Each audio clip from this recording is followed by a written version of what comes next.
Buku ini membahas soal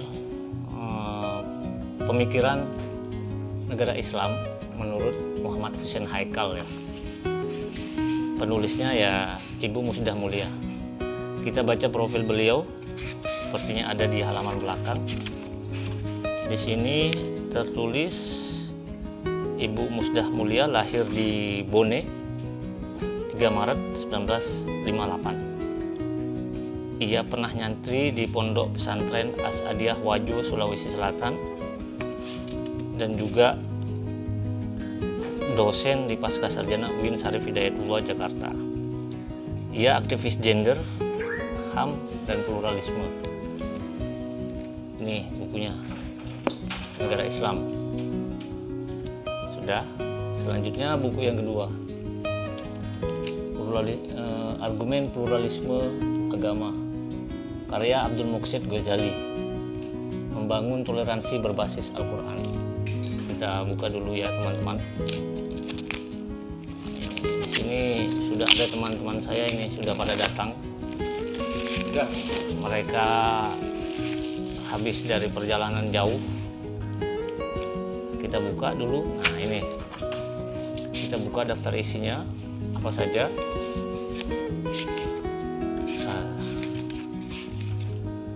Ada 5 bab dengan penutup.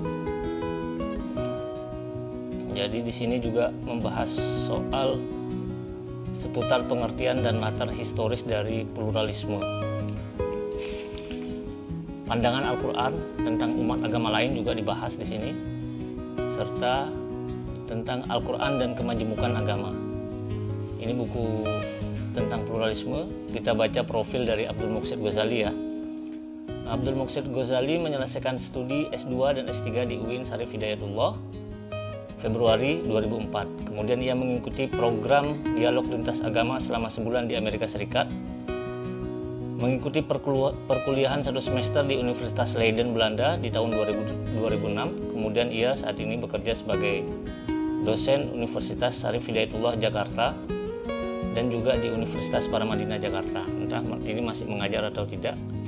Yang jelas di sini tertera profil dari penulis buku ini, yakni Abdul Muqsid Ghazali.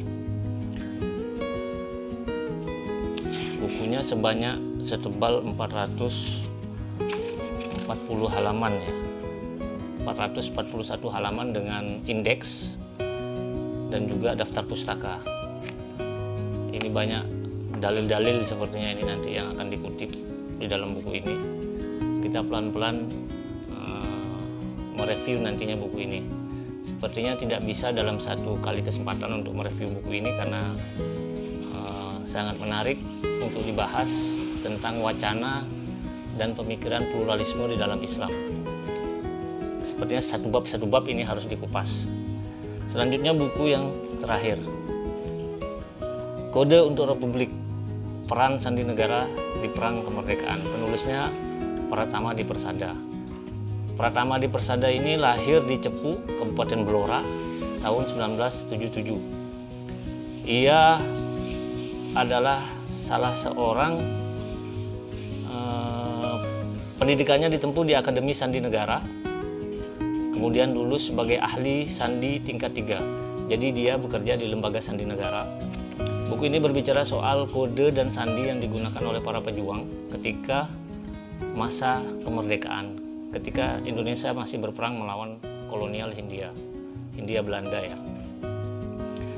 Disebutkan di sini ketika Belanda menyerang Jogja, itu ada istilahnya Departemen Kode. Jadi Departemen Kode ini ia bertugas untuk menyampaikan kode dan sandi-sandi yang digunakan untuk komunikasi bersama dengan para pejuang lainnya. Ketika Maguwo diserang dan Yogyakarta jatuh ke tangan Belanda, Departemen Kode itu yang lebih dulu dipindah dan diselamatkan. Arsip-arsip yang berisi dokumentasi dan juga sandi-sandi dibakar.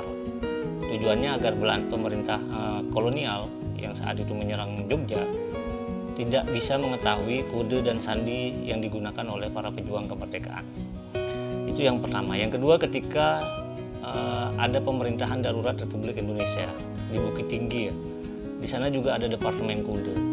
Departemen Kode itu kalau sekarang Lembaga Sandi Negara ya. pemerintah sekarang ini apa sudah menjadi badan intelijen negara, saya belum tahu ya. Yang jelas ini berbicara soal lembaga sandi negara. Buku yang ketiga kemarin ini penerbitnya dari penerbit Marawa. Marawa ini dari daerah mana ya? Oh, Pasar Minggu, Jakarta Selatan. PT Marawa 3 Warna, Komplek Angkatan Laut, Pasar Minggu, Jakarta Selatan. Penulisnya Pratama D. Persada. Ini buku yang sangat menarik, berbicara soal sandi yang digunakan oleh para pejuang kemerdekaan. Ada beberapa endorsement dari para tokoh yang ada di sinopsis buku ini. Yang pertama, Benny Kaharman. Buku ini adalah karya penting di tengah pencarian tiada henti kita akan makna kemerdekaan Indonesia. Sekarang kita lihat bagaimana pendapat Boni Triana, pemimpin redaksi majalah Historia. Dia mengatakan bahwa buku ini merupakan sebuah sumbangan terhadap khazanah sejarah Indonesia, khususnya tentang peran lembaga sandi negara sejak zaman revolusi. Itu Boni Triana. Sedangkan Profesor Dr. Irwan Abdullah, dia guru besar antropologi Universitas Gadjah Mada, apresiasinya terhadap buku ini, dia menyatakan bahwa buku ini bacaan wajib untuk siapapun yang menghargai sejarah Indonesia. Itulah 3 buku yang kita peroleh, dan kita sudah melakukan unboxing terhadap ketiga buku itu. Nantinya satu persatu buku ini akan kita review di channel akun YouTube Muhammad Sofa Asazili ini. Jadi bagi teman-teman yang baru hadir di channel ini, jangan lupa untuk subscribe channel ini. Tujuannya adalah agar teman-teman bisa memperoleh informasi-informasi terbaru terkait dunia literasi, dunia buku, dan juga dunia tulis-menulis. Sekian dari saya, kurang lebihnya saya mohon maaf. Billahi taufiq wal hidayah. Assalamualaikum warahmatullahi wabarakatuh. Salam literasi.